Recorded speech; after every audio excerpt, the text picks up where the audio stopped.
Okay, and thanks everybody for coming. It's great that you're here. You guys can see the shared screen?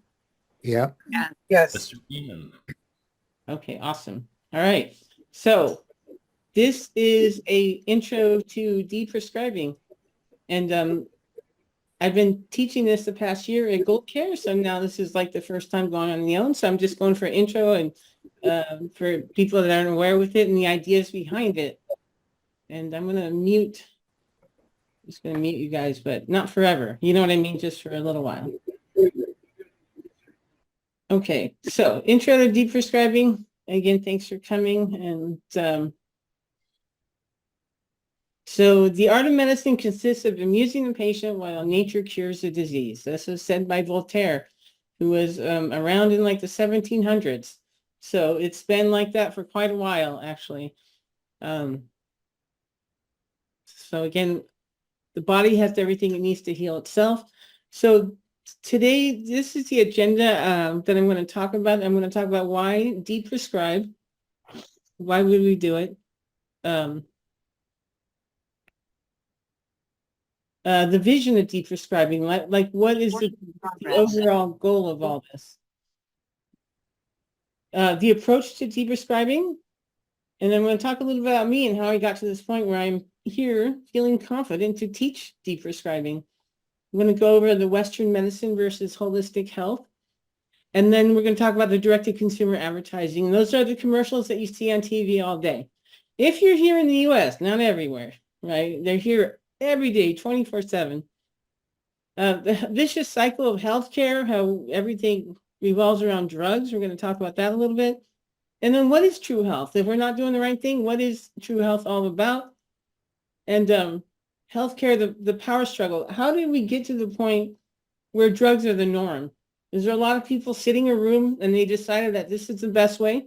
So I'm going to talk about that. This Flexner report goes back to 1910. And then just a preview of deprescribing, like what is deprescribing all about? And so it's just some samples on what we're going to dive into as we move along with the course, the classes. So why do we deprescribe? Well, first of all, medications are overprescribed. So how many people do you hear where they get a new drug for every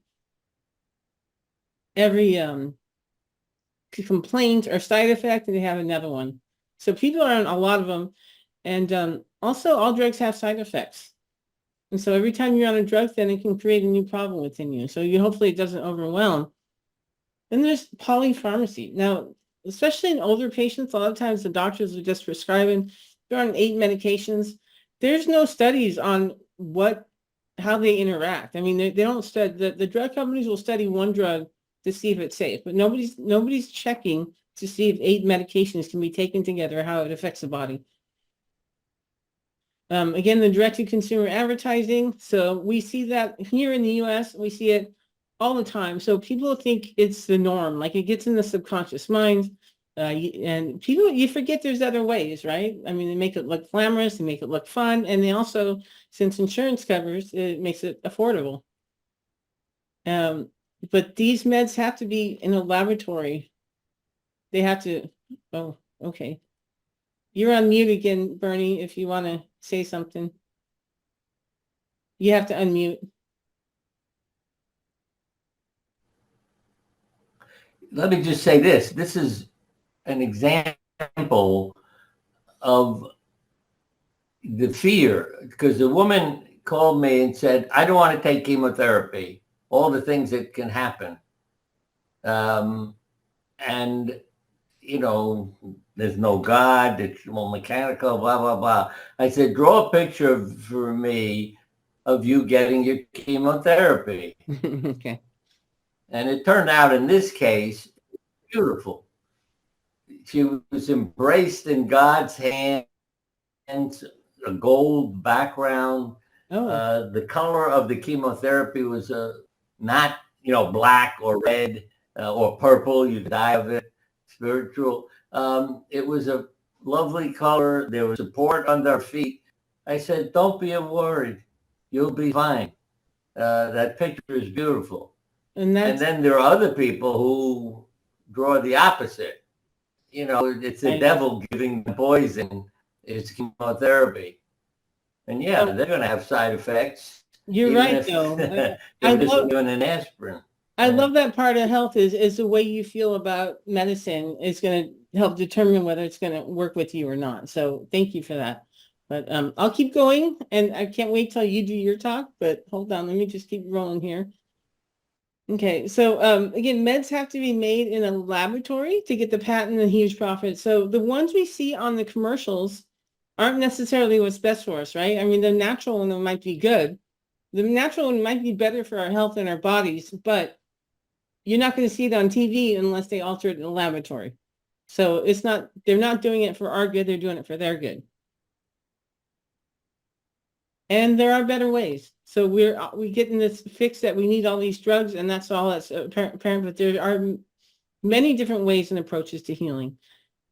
Also, the white coat model to self-empowerment. Like right now, we go to the doctor's wearing a white coat, and we always hear this language, ask your doctor if this is right for you. The doctor knows more, but there's this model that the doctor knows more about their health than we do. But it's by design. It's not what's real. Okay, so, but this is just a model for it. So we also have to redefine disease. What we learned, there's a lot of approaches. And when people do energy medicine, they have a different. When you do traditional Chinese medicine, they have another idea of what health is about. So we look at all those when we want to help people heal. A holistic approach. And then also patients learn to use their own inner guidance system, because we've been taught to not trust ourselves. We've been taught to put our faith into the doctor in the white coat. And so I actually have a friend, I said, can you please teach us? Because she knows a lot. So I hopefully will have a class on how to tap into your own inner guidance to help yourself heal. And doctors and patients, we need them on the same page. So right now we have a patient. If you go to a doctor and say, hey, can you give me something besides a drug? They'd be like, because they're not trained in it. And then without the doctor that tells the patient, hey, why don't you try this instead of medication? And it's like, well, it's not covered on insurance. Can I just have a pill? So we have to have the people finding each other that are on the same page, right?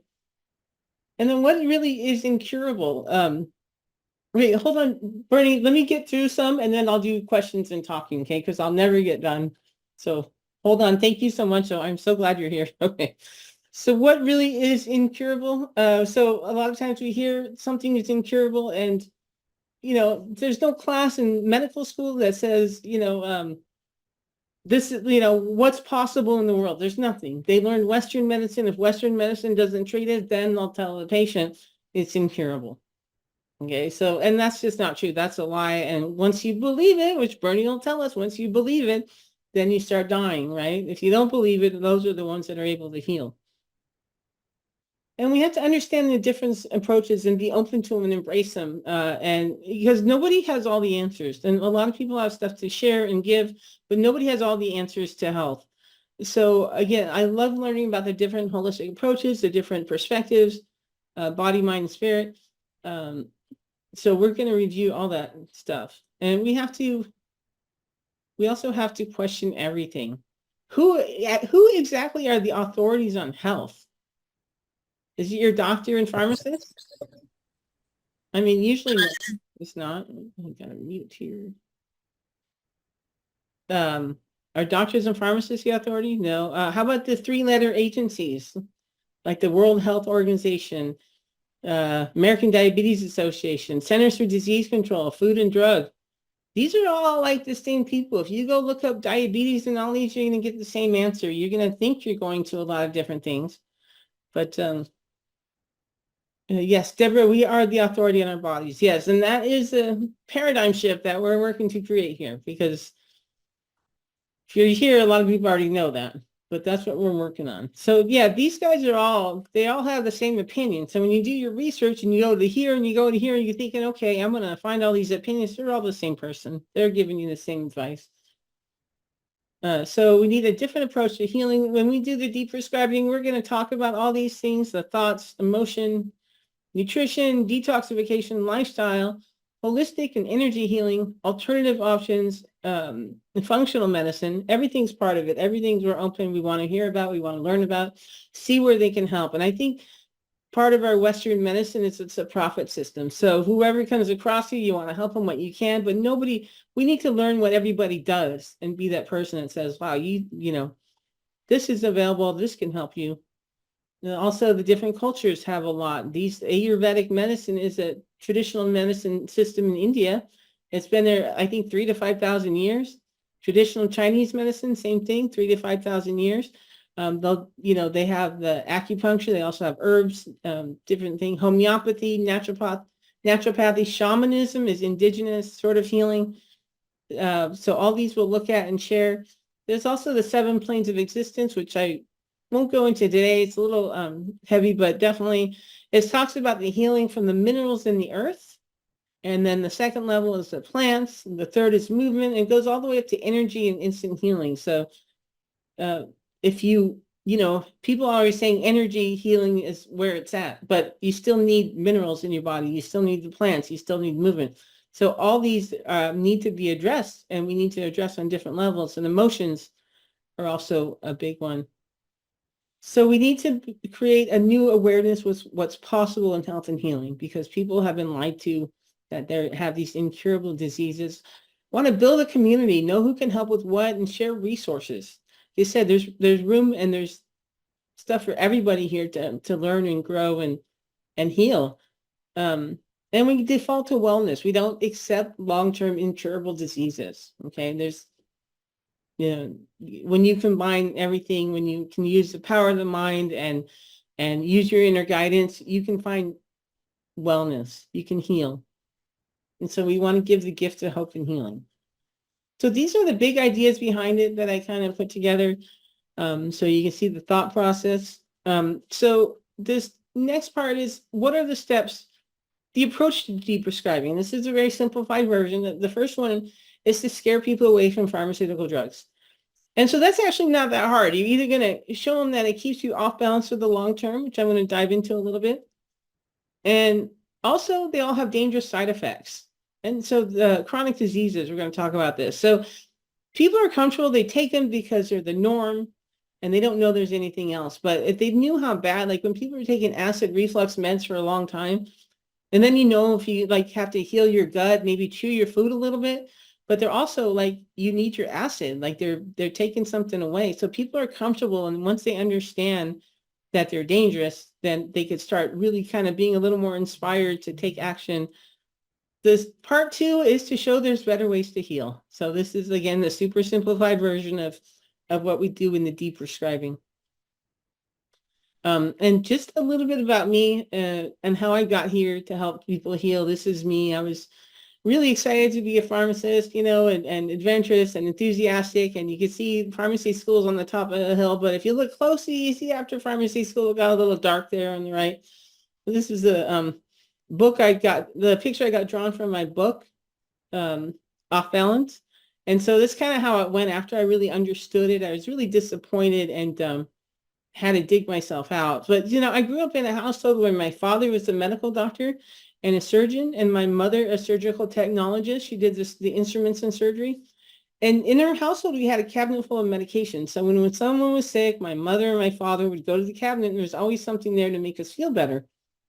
And so I always felt safe knowing we had access to those medications. So when I decided I wanted to go to pharmacy school, I kind of wanted to continue the access, but also have a better understanding.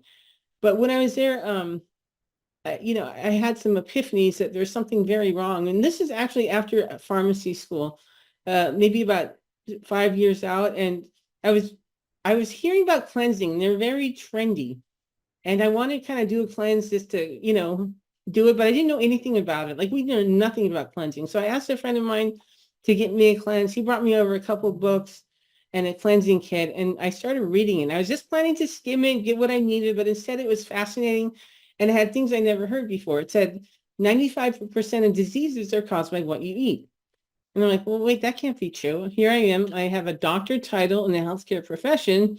If that was true, I would know about it. Somebody would have told me about it, right?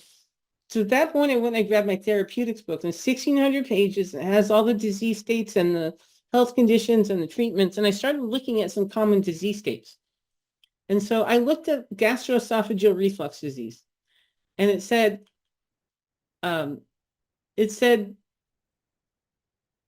it's related to the complex balance between defense mechanisms and aggressive factors. Yeah, I don't know what that means, but I memorized it for a test, and it didn't say anything about food. Okay, this is acid reflux, right? So of course it has to do with food. Acne, the causes are multifactorial and not completely understood. In rheumatoid arthritis, the factors that initiate the immune response are unknown. And so I was like, nothing about food in this whole book. And it's just basically all this jibber jabber I had to memorize for a test. It was nothing. And so at that point, I felt really upset and angry. And I spent all this time and energy and money in pharmacy school trying to be a healthcare practitioner, but there's these basics of health that I didn't know. So at that point, I went and I started holding a monthly mix. I started learning about holistic and natural health. I started running a monthly mixer in Long Beach, California, where I would meet 3 different practitioners. They would come every month. And I got to learn that they were healing things better than we did. And also that I met a lot of people that were able to heal themselves from things that their doctors couldn't treat. So at this point in time, I did that for a few years. And then I wrote my book, Off Balance, The American Way of Health, a pharmacist's perspective on why drugs don't work. And I have a comparison in Western medicine and holistic, but I also have interviews with several people that were able to heal themselves from things that their doctors couldn't treat. Things like chronic fatigue and chronic pain, cancer, Tourette syndrome, addictions, so all kinds of things. And then after that, I was like, ta-da. And then I went back to work for a mail order pharmacy. So all of a sudden, I'm thinking nobody needs this book because I'm surrounded by holistic people. But then I go to a mail order pharmacy where people just want 90 days supply of medication mailed to their house.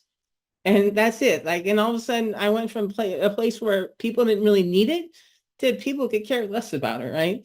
And so I worked at the United Health Group for 5 years. They have a mail order pharmacy. And every year I was there, I submitted to the innovation committee. And I would give a holistic proposal because I'm like, God, people spend so much money on diabetes. Here's the proposal. But of course, they didn't look at it. And then finally, this guy that I was working with, he said, look, it's an insurance company. They make more money when people are sick. They charge higher premiums. But not only that, they own a mail order pharmacy. So they make money when they sell 90 days supply prescriptions. And they also make money when the insurance company charges higher premiums. So there's no chance there. So I quit there in 2017 and kind of jumped back on my mission. But, United Health Group is a huge company and they do not care about your health. All right. They're part of the big business. I mean, you talk about the FDA and the CDC, they're just an extension of that. And so this last year, I was teaching Deprescribing at online telemedicine group. I've been working for Gold Care. And they asked me to teach it. So I was able to formulate all this stuff I learned and create classes. And so that was amazing. That's kind of what got me to here. And I also wrote my second book here that came out last year. It's So You've Been Diagnosed with Cancer and Now You're in a Panic Handbook. This is, you see people panic with, fear and things when they don't need to. I mean, I know there's a lot of ways to heal cancer. I've been to the seminars and stuff, and people go out of the country because the treatments are suppressed here. They go out of the country to treat it. And I'm like, I want them so when they're panicking. And so actually, this is actually in a clinic in South Africa where they make it available to the patients now because they come in a panic. So it's actually serving its purpose so far in South Africa, which is super exciting. So that is what got me here.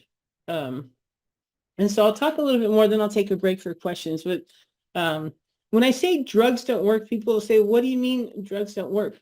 And when I talk about that, I'm talking about chronic diseases. Okay, they say 6 in 10 adults in the US have a chronic disease. And these are things like heart disease, cancer, lung disease, stroke, Alzheimer's, diabetes, and chronic kidney. So all these are chronic diseases. 6 in 10 people have it. It's the leading drivers of the nation's $4.1 trillion in annual healthcare costs. So tons of money is going to this. There's a huge way. This is a huge place where we could do better. Like we could do better treating people. I know we can with holistic health. So But first, let's look at how are we treating it now. Well, so if you're sick with a chronic medicine, you go to the doctor writes a prescription, and then you go to a pharmacy to get a medication that's covered on insurance. And what happens when this doesn't work? What happens when it doesn't work? You go and the medication doesn't work, you don't feel good? Well, everybody's on mute, but I'll tell you, you're probably already thinking it. You do it again, right? And again, and again, and again. They give you a different, yep, they keep adding it to it. Oh, yes, Deborah, thank you. You guys can write in the chat too if you want to. That's fun time, I guess. So then we do it again and again. Oops, that's too many. So this is our Western medicine system right here, where people just keep going back to the doctor. They get more and more medications and they're not healing. This is what we're doing with chronic meds here, with chronic patients. And so what's the difference between holistic and Western? And there's a lot of holistic treatments, but this is a kind of an overview. Holistic works to treat the cause, and that's what they have in common. Western medicine treats the symptoms. Holistic treats the entire person, including the body, mind, and spirit. Western treats the part that's broken. It doesn't really put it all together like holistic does. Holistic believes the body has the power to heal itself, whereas Western medicine treats most health conditions with drugs. And in holistic, you're responsible for your own health, whereas in Western medicine, you have to listen to your doctor who's the authority in health. And of course, we hear those, ask your doctor if this is right for you. Don't stop taking without talking to your doctor. So we got a lot of subconscious messages saying, listen to your doctor. Bernie, what changed me was the patient cancer saying, you're a nice guy, but I can't take you home with me. Profit over people. Yes, Jared, thanks. Okay, so this is just an overview and of what's the difference. And then this next part, I'm just going to share the visual kind of representation of Western medicine versus holistic health. And this is in my book, and this is kind of my interpretation after looking at both. So with holistic health, the goal is it understands that the body has a lot of components that have to be kept in balance for us to be healthy and healed. We need nutrition, we have to be a certain temperature, we have to have a certain pH level, and all these things have to be kept in balance for us to be healthy. So when we're sick, there's something off balance. Now, holistic health practitioner is going to try and get to the bottom of it and see what it is. Is it an emotion that hasn't been released? Is it a nutrient you're missing or a toxin that has to be gone? They're going to try and figure out what it is and help you get back to balance. Now, with Western medicine, when you're sick, and this is the example I like to use is rheumatoid arthritis. That's when you have chronic swelling in the joints and and you go to the doctor and you say, okay, this isn't, I'm in pain. So they'll give you a non-steroidal anti-inflammatory, but that looks like this. See, there's a little brace there. And then you go, okay, wow, I feel so much better. Thank you. And so you take the non-steroidal, but all drugs have side effects, and these can cause ulcers in the stomach, and they can cause problems. And so eventually, the disease is going to progress, or you're going to get side effects, and you're not going to be comfortable. So you're going to have to go back to the doctor and say, hey, it's not working anymore. What can you do? And the doctor says, oh, okay, no problem. So now you're on 2 different medications. So you have 2 different braces here. The second line of meds are usually these disease-modifying anti-rheumatics, so they have more side effects, and you're still not getting back in balance or not addressing what causes it, because as I mentioned before, we don't know what causes it, right? So you're still off balance, you're on 2 meds, and then again, disease is going to progress, you're going to have side effects. And a lot of times we lose nutrients because all drugs have side effects. So, if you take Lasix and you're going to need potassium. So a lot of them have things like that. And then they have these high-tech drugs that when you are $10,000, you need a prior auth, but they're really not getting you back to the cause. But this is what we're doing with our chronic meds patient. So they're on multiple medications with multiple side effects. They're off balance for the long term. They feel terrible, and their healthcare costs a fortune. So this is what we're doing. This is like one of the hugest expenses, and this is how we're treating it. And this is the first cartoon I got drawn from my book. It says, "Oops, sorry, just take these to make it go away." He's got like a little green hand coming out of his head. So yeah, so for every drug, every problem, they're just going to give you another drug. So anyway, so I thought this is a good time to take a break and catch my breath here a little bit. If anybody wants to chat or say something. Oh, I know Bernie does. Oh, go ahead, Deborah. Hi, thank you for all this. It's so nice to see that you had an incredible journey to helping people in a more natural way. I'm a firm believer of that. I do have a question, but a quick backstory. So I've been going through 3.5 years of trying to mitigate and get rid of my vertigo and dizziness. Mm-hmm. So 3.5 years of this, and it's the kind of vertigo that has symptoms of concussions. It's just really debilitating and horrible. One year I had 6 of them in 1 year, which was way too much for me.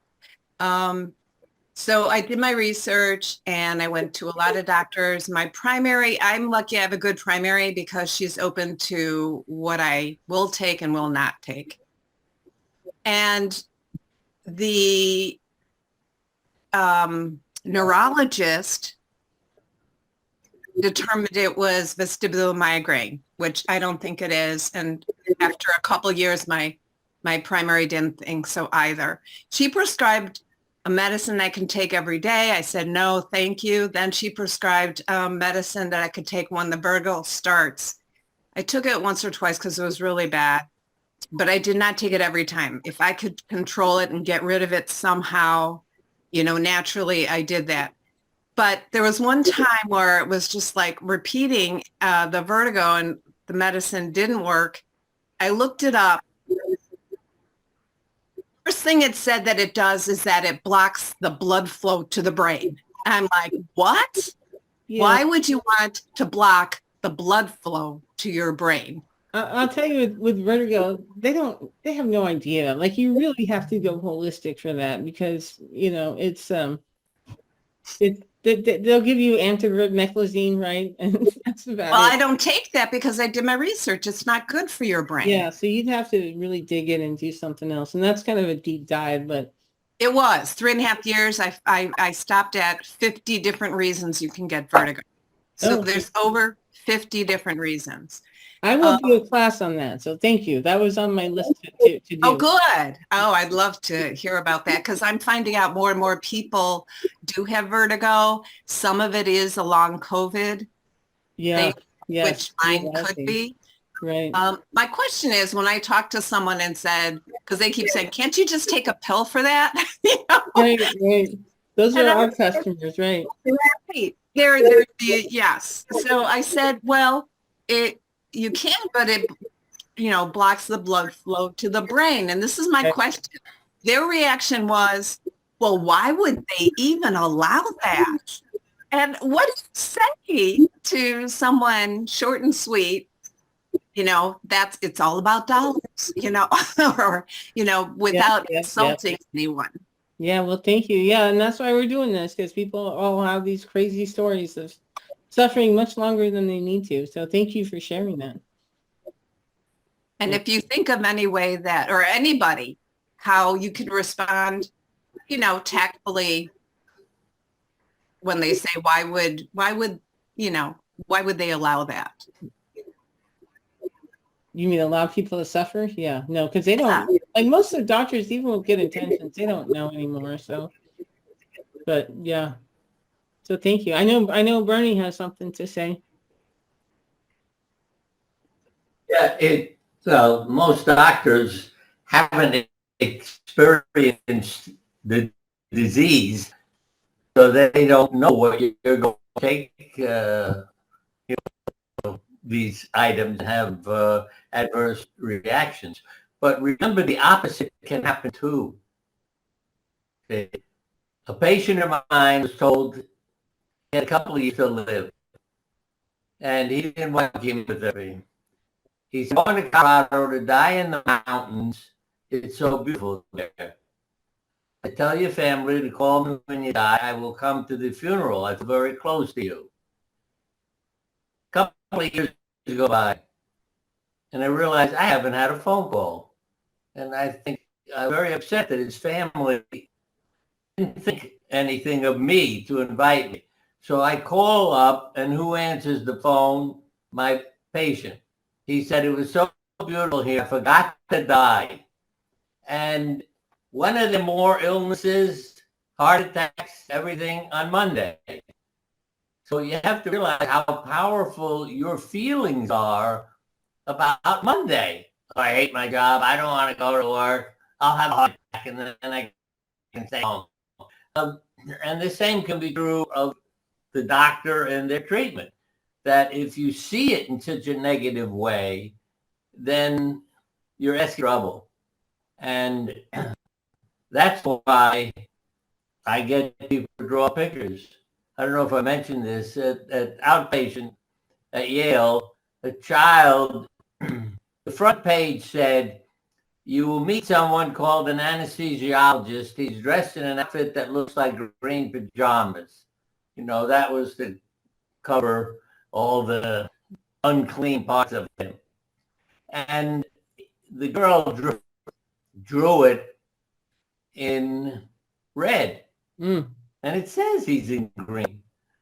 I said, look, the last page, she draws herself in purple. I'm canceling the case. She's saying, I'm going to die. I'm going to become a surgeon. The last page, it showed him, you know, not in purple, just showing more trouble for her with different colors. So I said, all right, we'll go ahead. But that's part of what changed a lot of people in the hospital. They can see how patients intuitively know what's good for them. Yes, you know, if you've had somebody in your family have a horrible result with something, it can hypnotize you into that. But also think about where your thinking is coming from versus your intuition and your feeling. So I know a lot of people who didn't die because they felt that was the right thing to do. And a lot of people, every side effect in the book, even when they weren't given the treatment. See, I told you I did a lot of children's surgery. I lied to them all the time. And my kids used to say, why you don't lie to your patients? I think it's good for them. I didn't tell the kids, you're going to get this and this is what's going to happen. You know, it's like saying hair's going to fall out for this treatment. And you don't give it to them and their hair falls out anyway when you give them a different treatment. But with kids, I would lie to them. This is a new alcohol sponge. It numbs your skin. You won't feel the needle. Right. And I'd rub kids with it, give them an injection, and they'd say, oh, that was wonderful. Why did the other doctors do that?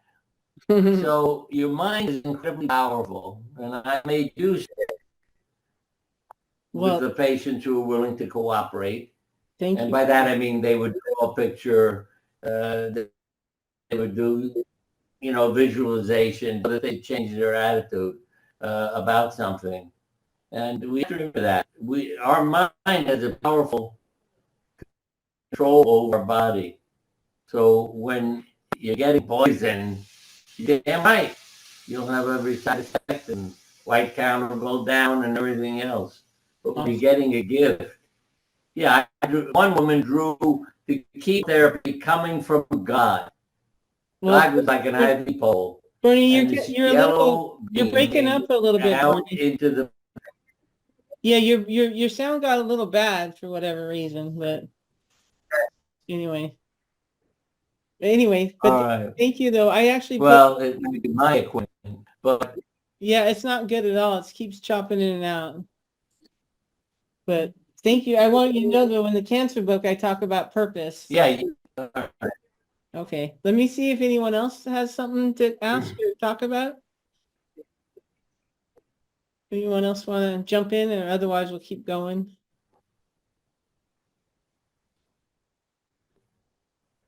Okay. Whoops. Oh shoot, where'd I go? Okay, I'm going to keep going then if everybody's okay. And John's got the chat going. Nice to see you, John. Glad you're here. John has been coming to Deprescribing, and he sometimes it was just him and I from the beginning. So it's always nice to have John here. Okay. All right, so I'm going to keep going here. We got a few more to do here. So why is our healthcare system so flawed? And so, like I was talking about, the direct-to-consumer advertising, these are the ads that you see on TV all the time. So these guys, you know, they look happy, right? I mean, they're getting Valtrex, which is for herpes, but they have each other. They're happy. This guy is advertising for cholesterol medicine. He looks good now, but the side effects of that is muscle wasting and dementia and all kinds of problems. Kind of like the Marlboro Man. If he actually takes what he's advertising, it's probably going to knock him out at some point. But he looks good now. This is guy's Prilosec. He's eating whatever he wants. You need acid to break down the food, right? But he's going to take Prilosec and suppress it. But he's fun. And this lady here, she is waiting for the Viagra to kick in. So these are the advertisements we see on TV. They're very glamorous looking. They're fun. Like everybody wants to have this life, right? And, you know, I know, Nicholas, you're in England, right? So you don't see it, but we see them here 24/7. We see these advertisements. I don't think you guys see it as much, I'm guessing. Oh, you're on mute. Oh, you're on mute, Nicholas. We can't hear you. You can put it in the comments if you want, but like I said, we see them constantly all day. But yeah, we can't hear you. So anyway, interesting to know what it's like over there. I don't think it's anything close to. You can hear me now.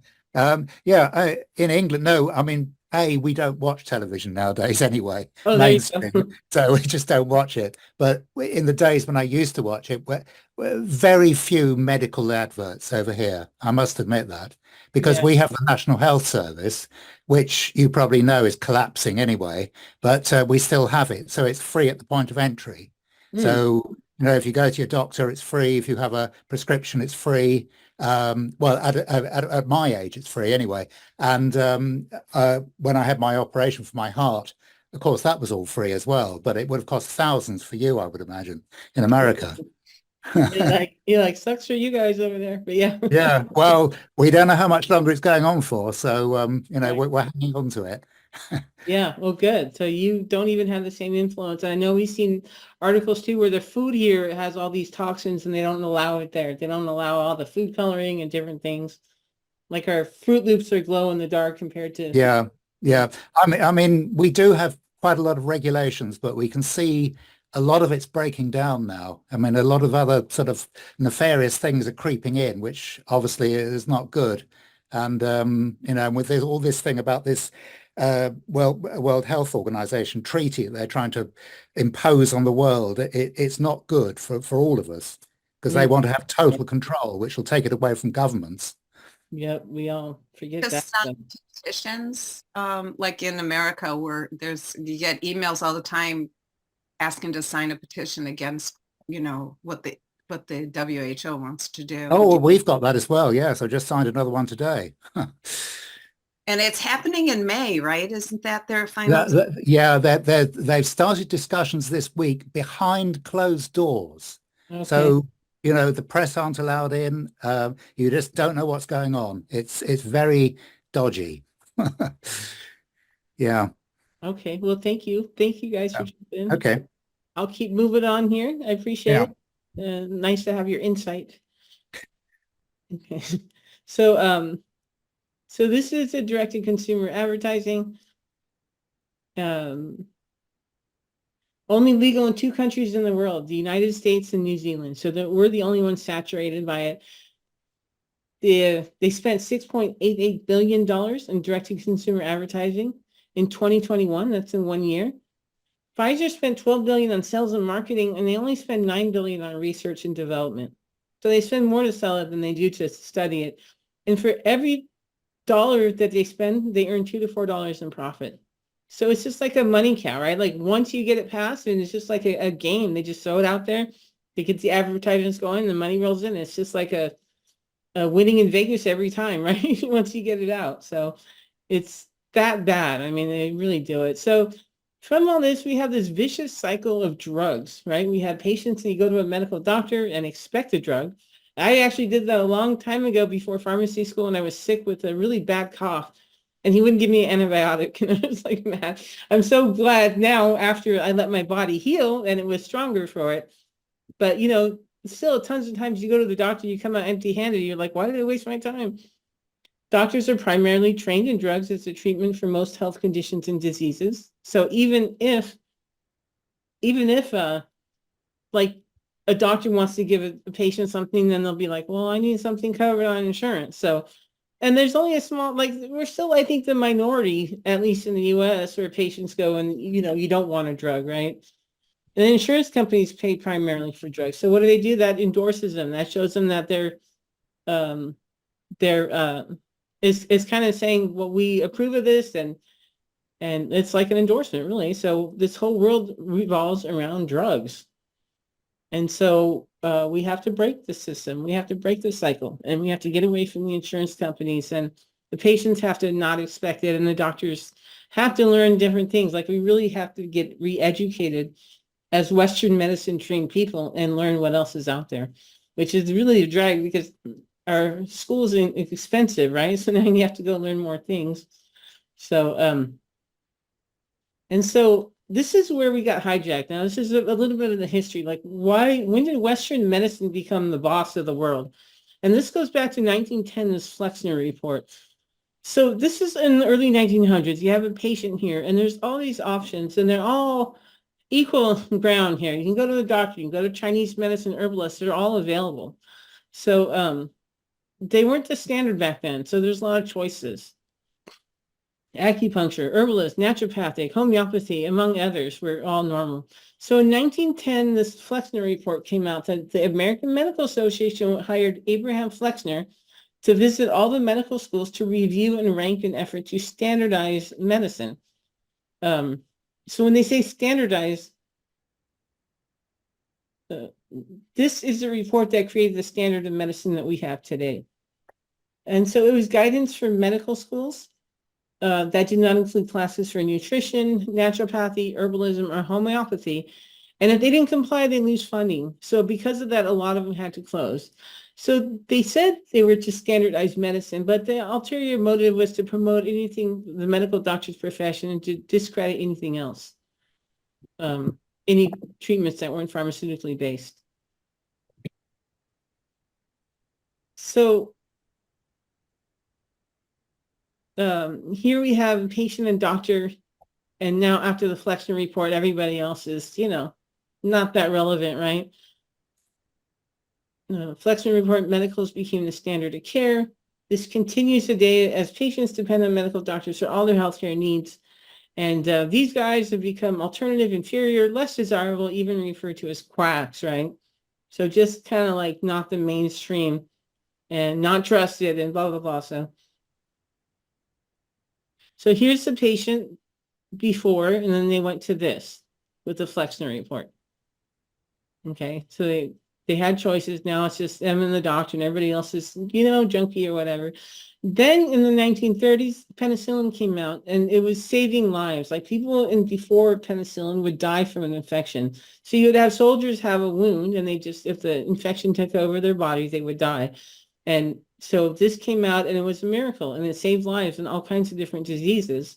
So it got a lot more trust. It built trust on the Western medicine drugs.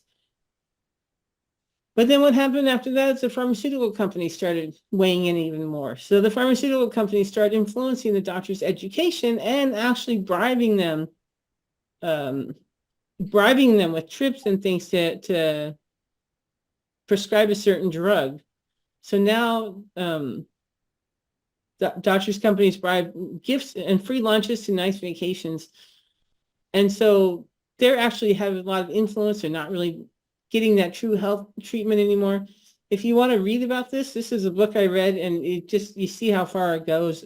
You know, like, it's so much worse than you would think, where the doctors are negotiating a vacation from a, you know, so, and this is where I learned a lot. There's a lot of books on it. I kind of get it now. I'm just kind of more focused on healing, but this was a really eye-opening for me too. This book right here, Our Daily Meds. Melody Peterson is an investigative journalist. So very insightful and disturbing.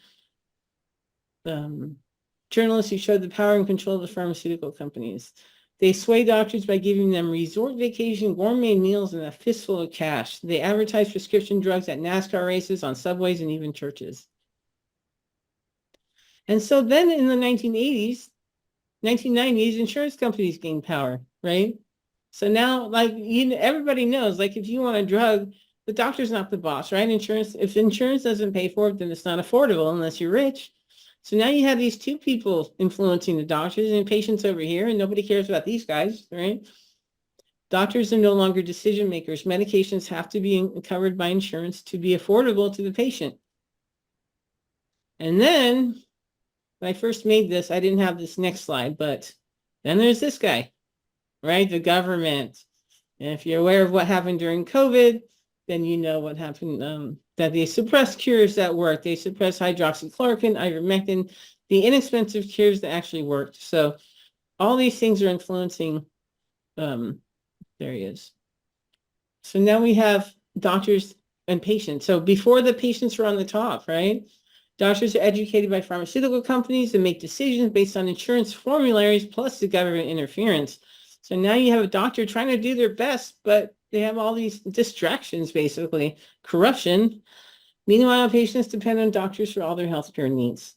And that is a big problem, right? Because they do not know.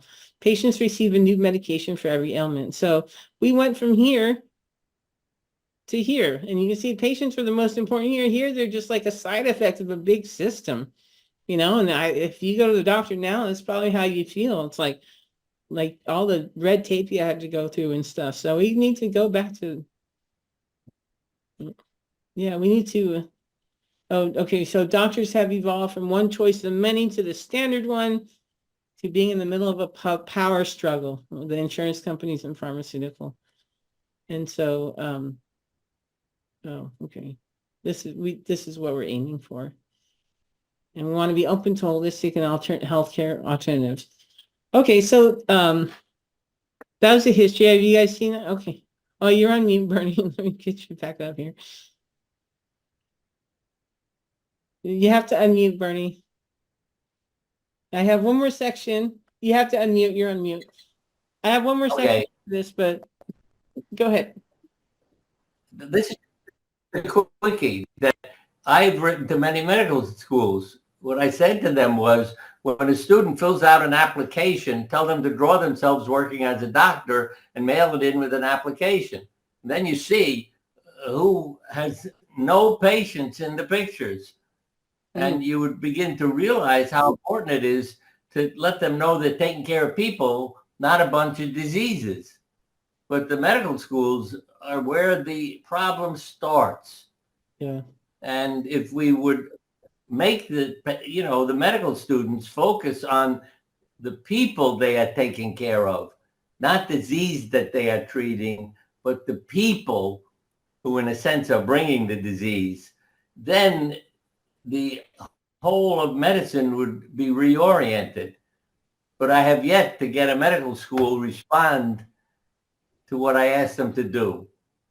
One wrote back and said, that's an interesting idea, but nobody said, that's a great idea. We should do that.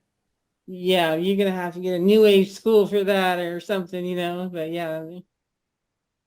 The same with pharmacy school. Like it's, you know, we had one class in herbal remedies, but it was an elective.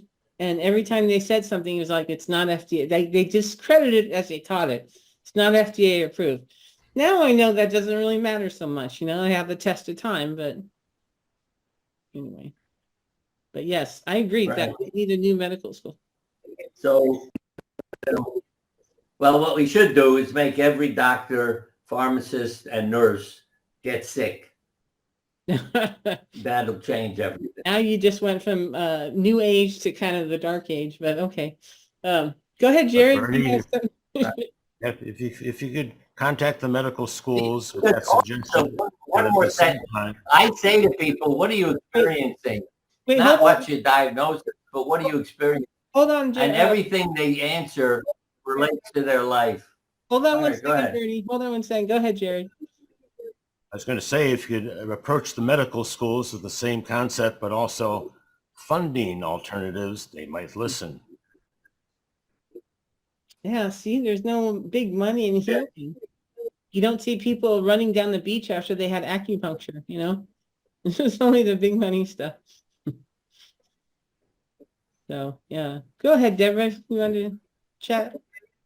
You're on mute. Okay, yeah, go ahead. So, even some nutritionists don't know as much as you do, or some of us here. Even nutritionists who have gone, or dietitians don't know as much. So you could say, oh, I've got this degree, whatever, but it doesn't necessarily mean that they're on top of the newest research. Yeah. So it's just like finding a doctor. It's finding someone who will be open to what your beliefs are, but then, if they say go to a dietitian or, whatever, you still have to do your own research, I guess, unless there's something out there. Yeah, no, it's true. That's what I kind of want to do different here, is have a kind of broad overview and welcome everybody's opinion, because there's so many, and a lot of people do like one thing or another, but I think the more we put it all together, the more it's going to help, and respect all the different approaches. I think it's going to be amazing. So When I was on Oprah Winfrey, she was more sorry. interested in a big fancy show than the truth.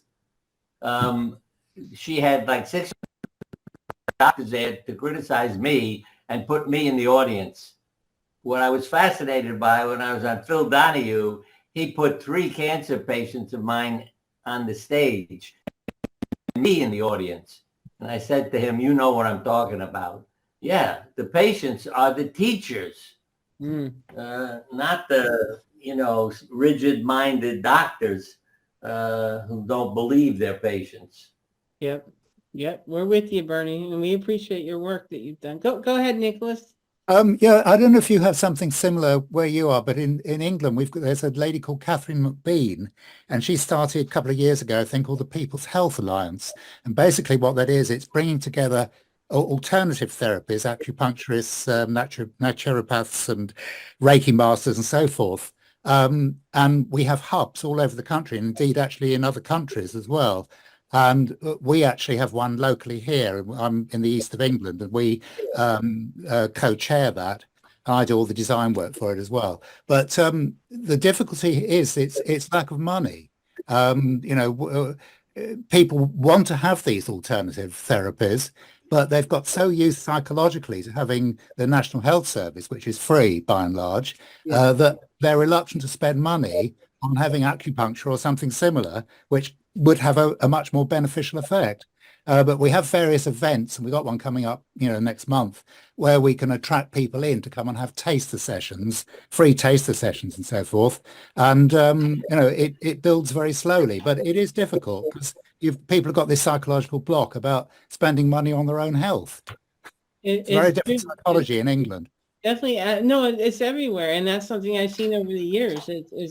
They make it a welcome mat, a red carpet if you want the drugs and stuff. But the other stuff is, you have to put time in, you have to take more responsibility for it, and there's a cost to it. So it's definitely, but that's why with this approach, like I want to scare people from drugs. Like that's my step one, if they understand how bad they are, and then they'll be more inspired to take some steps. But definitely agree.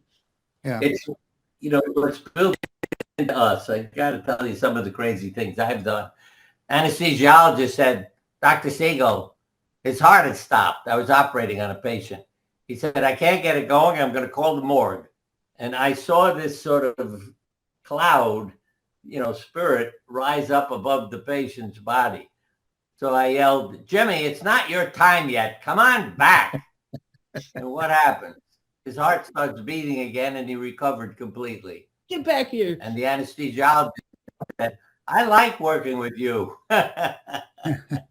But, if you see that happen, you begin to realize the truth in it. As I said, when my mother-in-law died, she came and said goodbye to me. So I went to the nursing home and they said, oh, you've heard. I said, yeah, she came and said goodbye. I mean, we have to keep our minds open. And we are far more than we think we are. I can't wait till you have the floor, Bernie. It's going to be, I love your message. So I'm going to arrange a date soon. So, anybody else want to share anything? You know, and when you get ready to die, you can be in charge of that too.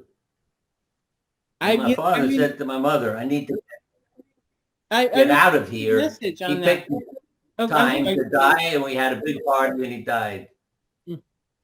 Didn't you say in one of your books, Bernie, that people wait till you leave the room and then they die because they don't want the big fuss? I think that was your message. Right? Isn't that in your book? What did I say? That people, when they have a lot of people around them, they wait till the people leave the room and then they die because they want to go in peace. Yeah, a lot of times You can do another. if, you know, because if they're made to feel like a failure. But with my patients, we have big parties and they die smiling. Yeah, we're all here for a few the minutes. stories people are telling and the family loving them. Yeah. Awesome. I mean, I can tell you the truth. This gentleman was ready to die. I have an angel named George. George said to me, ask him how, what was it? Oh, damn it. Anyway, he told me to ask him something. Oh, yeah. How did he meet my mother? That's my father's dying. And I was told to ask my father how he met my mother. To make a long story short, he was walking down the beach with a bunch of boys who saw a bunch of girls. So they went over to be with them. And they tossed coins to get the best looking. And my mother said, your father lost and got me. Well, my father died laughing because of stories my mother was telling. And where did that come from? My angel. Ask your father how he met your mother. And everybody there was smiling. My father died when the last person came. And again, that's the unconscious. How did he know who's coming to say goodbye to him? It was a mob in the hospital room. But not until the last person on the list came in. And we said, oh, Carolyn's here. He took his last breath and died. Okay. All right. So I'm going to do the last section. I have one more section, and it's just a preview of the Deprescribing, and then that's it. And then we can talk some more. How's that? Okay. Perfect. All right. So this is the last right here. So this is Let's Deprescribe. And so just some samples of what we're going to dive into. So diabetes, 37 million children and adults have it. According to the American Diabetes Association, it's a nationwide epidemic. It costs, and went up, it's 327 billion is the national cost, up from 245. So it's more and more. Patients are taught to manage their diabetes. So if you look at this here, no matter where you are with type 2, there are some things you should know. It's the most common type form. Your body doesn't use insulin properly. There's something wrong with you. And while some people can control it with healthy eating and exercise, others may need medication or insulin to manage it. Regardless, you have everything you need to fight it. So just look at the words that they're using here. We have body doesn't use insulin properly. You might need insulin to manage it, and you're going to fight it, right? Now, even if you take your medications as prescribed, you can still get these side effects of medication as well as complications of the disease. And that includes heart attack, stroke, circulation problems, neuropathy, eye problems, kidney failure. So even when you take your medications as prescribed, it's not treating it. It's kind of suppressing the symptoms for a while. If you go to the American Diabetes Association website, you'll see here, there is like 1 million ways to donate. Like you can actually count all the ways that they have to donate here, like just donate, because they can't seem to figure out what to do with diabetes, even though it's their specialty. But if you go and watch this movie right here called Simply Raw, Reversing Diabetes in 30 Days, you can see a documentary with 6 diabetics go to the Tree of Life in Arizona to eat a raw plant-based diet for 30 days. All other blood sugars decrease dramatically. And so we won't watch it now, but it's a really good movie. Now this is, oops, oh no.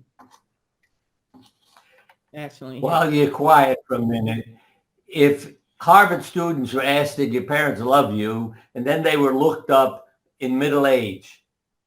If they said, no, my parents don't love me, 75% had suffered a major illness. If they said, yes, my parents love me, 25% had suffered a major illness. Oh, We have to understand where this starts is in your home. And it makes one hell of a difference to grow up with love. And it also makes a difference if you have a dog in the house. Cardiologist in Australia, he had to drive to these various houses because of the distance involved. And he found that where people survived a heart attack, there were more dogs in the house. oh, I miss These my are dog. simple things about lifestyle. Okay, thanks, Ryan. Those are amazing. Thank you. I miss my dog. Thank you for saying that. Okay, so to talking about reversing diabetes in this movie, if you watch it, these are what happened with the people. This guy went off all his medications. His blood sugar dropped 214 points and went as low as 73 without meds. This is in 30 days of just changing the diet. So Bill went off 19 medications. He actually lived in Long Beach. He was my neighbor, this one guy. Dropped 219 points, his blood sugar. Michelle lost 23 pounds and her blood sugar dropped 291 points down to 109. Ham went off all her meds, lost 26 pounds. It dropped 167 points. Austin was the only type 1 diabetic, and he went from 70 units of insulin to 5 units. And so they say that you always have to be on that, but he went to almost nothing. So these are what's going on here. This is, if you go to the American Diabetes Association, it's this mystery. They want your money. They don't know. You're going to manage it. You're going to fight it. Here you can reverse it in 30 days. That is how ridiculous our healthcare system is. It's that extremely bad that they're going to keep you sick. They're going to keep you on medications and testing and then complications and amputations. And it's that easy to reverse it. Pain is another one where people suffer a lot more. Pain is inevitable. Suffering is optional. Approximately 16 to 19% of chronic pain patients receive at least a 90-day supply of prescription opioids.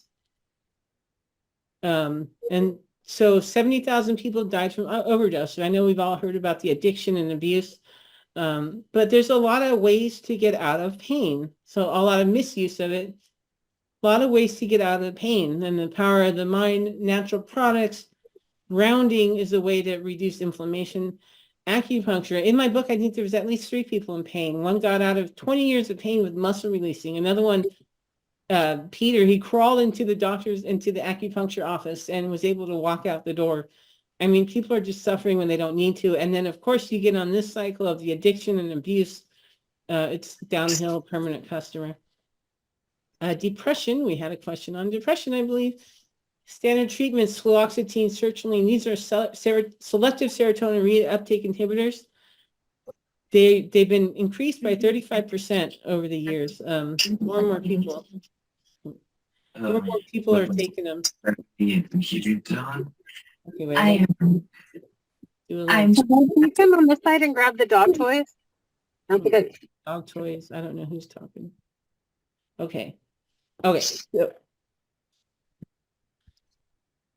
So these drugs are used all the time and the increase is using, but the most common side effect, they only do better than the placebo 15% of the time.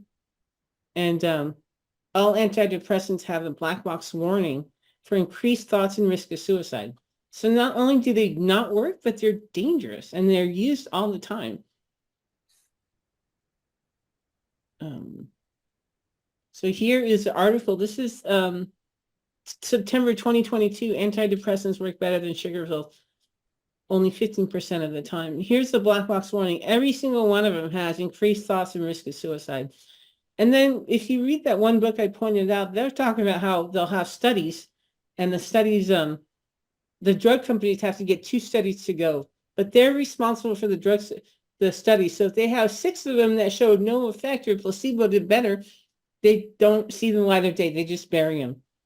And so all they have to do is show 2, and then they get the little system to get them, on the commercials. and they start making money. And then these little side effects start trickling out little by little that, increased thoughts and risk of suicide, kind of a big deal, right? Especially when you're depressed. So to treat depression, there's different talk therapies you can do. There's a lot of different ones. There's empowering thoughts, like our thoughts create our moods, like what we focus on. And there's ways to really kind of focus on what is more empowering and happy for you. But then there's, and we all need to learn to express and release emotions. I can't wait to dive into emotions because that's a big part of health. And I didn't talk about it much, but it's a big part of health conditions and stuck emotions. And we have to go over it. And then sometimes people are so depressed that they can't get out of bed. And that's when you can kind of look at the toxicity levels. And so there's a lot of different things you can do. Some are for lighter depression, some are when you're, deeper, darker places, but there's things you can do for all of them. And, again, controlling your thoughts, expressing your emotions, those are kind of the basic ones. And movement is another one that's great for depression. And then the last one, cancer. Natural cancer treatments that work have been suppressed for years. There's actually stories and how they actually push them out of the country. So a lot of these people have gone to Tijuana and out of the country to set up. Medical doctors only trained in chemotherapy, radiation, or surgery as treatment options. So if you go to the doctor, you're going to get one of those. Unless, of course, you go to Bernie Siegel, but that's another story, right, Bernie? Okay. And natural remedies that are not legal in the U.S. And I have a friend now in a center in South Africa, and she's been getting treatment there for several months. And they have stuff that's not legal here because the big companies push it out, big business. So people from all over the world go to Tijuana, Mexico for the natural cancer treatments. And these guys got harassed by the American Medical Association, the agencies here, and they go and set up there. And you get safer, less expensive, but of course you have to pay out of your pocket where chemotherapy is covered. And chemotherapy, you get rides and free wigs. So how can you resist that, right? And that is my book that talks about the cancer treatments and the overview. And so this is my favorite cartoon. So of course I wanted to end with that again. Is that finish your plate? There's starving children in Africa. Like we all grew up with that, right? Or maybe they're in China, they're starving. And in Africa, they're saying, don't eat that. There's an obesity crisis in America. It doesn't make sense, right? We just have to worry about ourselves. So. And that is it. That is our intro. We're just over an hour. So anybody want to chat?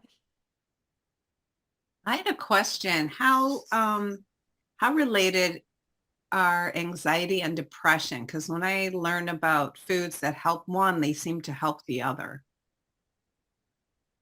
Depression and anxiety. I mean, I think you can have one without the other, I mean, you can be depressed and they're treated as different things,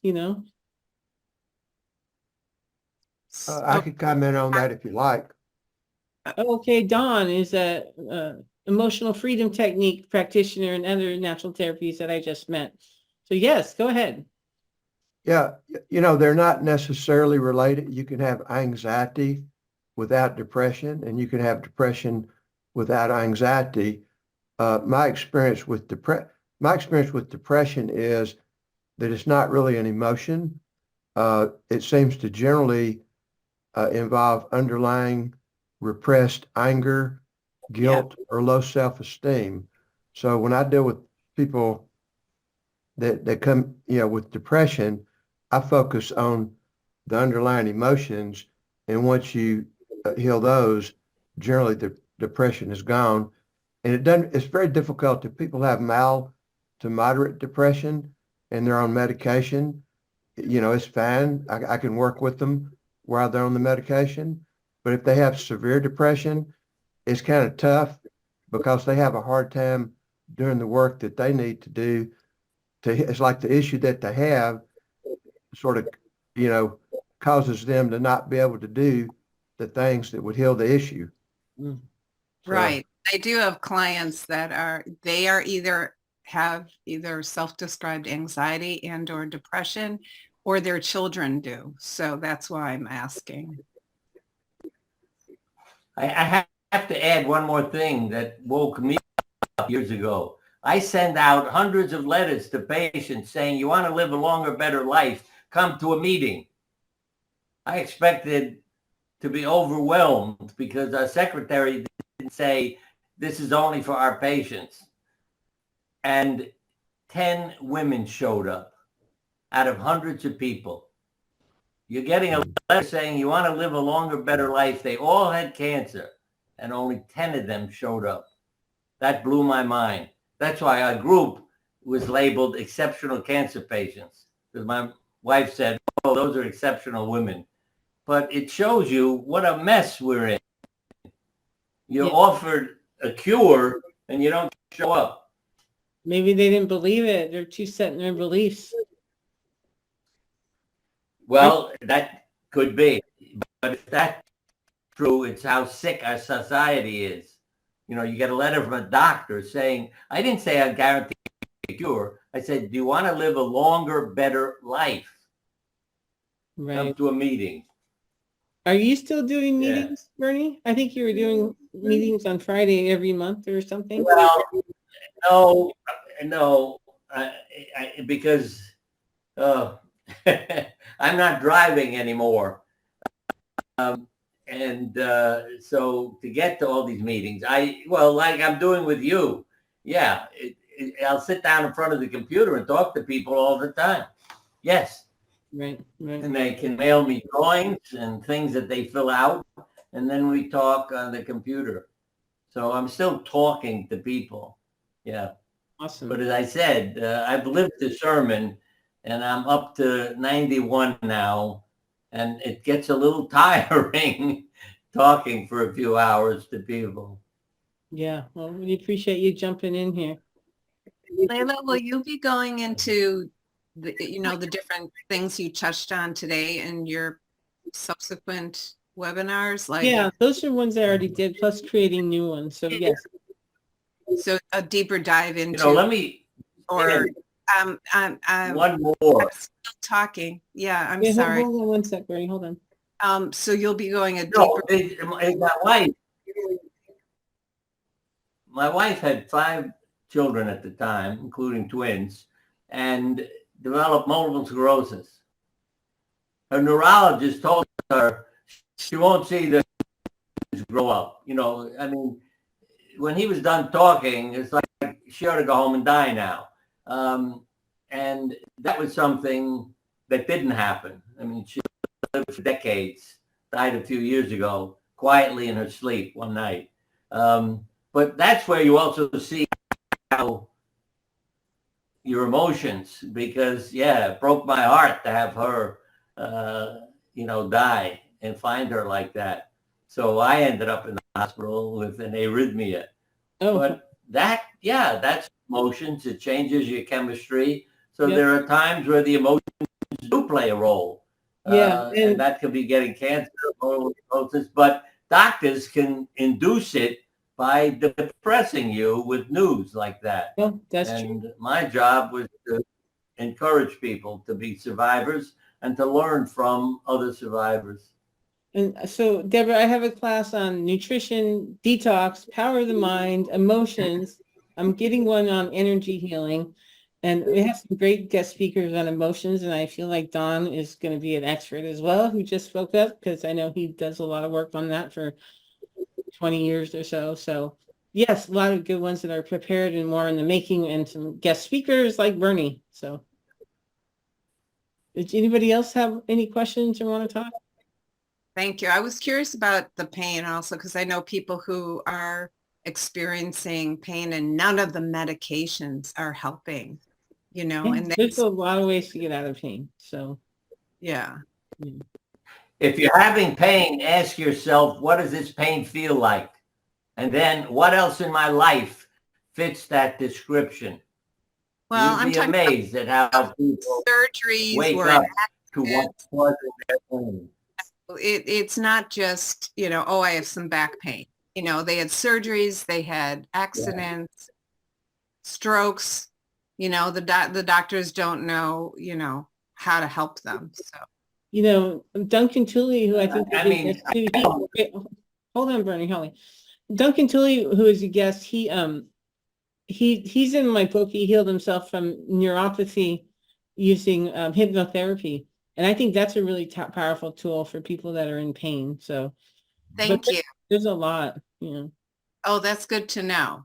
Yeah, so I Yeah. just Let know me if you just do add one. a webinar on pain or not. I was told Yes. I so was told in the emergency room I'm sorry. Hold on, to Bernie. stop Hold on. talking. Yeah. Bernie, hold on. It's We a got other quickie. people talking. All right. All right, but let me just, this is for all of them. I'm in the emergency room. I'm speaking. The nurse yells, quiet. There's a lady in there with a severe headache. I went in. I said, what does it feel like? She said, pressure. I said, eliminate the pressure in your life. And I walked out. The nurse came to me and said, it's her marriage. The pain's gone. She's on the way home. All right. Maybe see if Bernie can help her. I don't know. Does anybody else have anything else that wants to talk about? I'm glad you guys came. Well done. Well done. Thank you. Thanks very much, Layla. Thank you. Don's there. He can do it. Yeah, one thing that I learned, I've been doing this for about 20 years, and before getting into it, I had been doing my own, personal growth work for about, 15 years. But one thing I came to see early on when I got into the work I'm doing now is what I call the cycle of creation. Your beliefs determine how you think. Your thinking determines how you feel, emotions. Your feeling determines your behavior, which determines the results, and it just cycles around. So generally, when I work with people, we start with the feelings, but then you can, pretty quickly get into the beliefs that cause a person to think the way that causes the feelings. So it's really, like everybody is saying, when you, a lot of times you think you might have 4 or 5 different problems, whether they be physical, mental, or emotion. But if you get to the root cause, then a lot of times all the problems, which are symptoms, just disappear. Yeah, that makes sense. I'm April, by the way. Yeah, I mean, this is very strange. She actually had chronic fatigue syndrome since, probably for the last 40 years, and she got cured from doing Dr. Joe Dispenza's workshop. And it was all very positive mindset and that kind of thing. And then she did an ayahuasca thing, and it just brought up all this childhood trauma and just sent her reeling. And she tried to do natural for like a year, and it just got worse and worse, and then finally she had to go try to get on medications. Yeah, you guys should definitely connect. Be careful, because some of those modalities don't always work for everyone. Well, obviously, because look what happened. And she had done it before. She had done it before and had good results, and so she repeated it, and this was a very, very bad result. Yeah. So in case other people, I know you know it, but in case other people didn't catch that, you have to. Let me add, but there are also miraculous things that happen. Oh, I told totally. you my wife died. I went to the emergency room. I think it was 9 weeks. She was born on 9, and it was 9 weeks when I went to the emergency room because of the chest. When I walked in to Yale New Haven Hospital, a man yelled, "Put him in room 9." And then they said, "We don't have a room for you. You have to wait till tomorrow." What was room 819?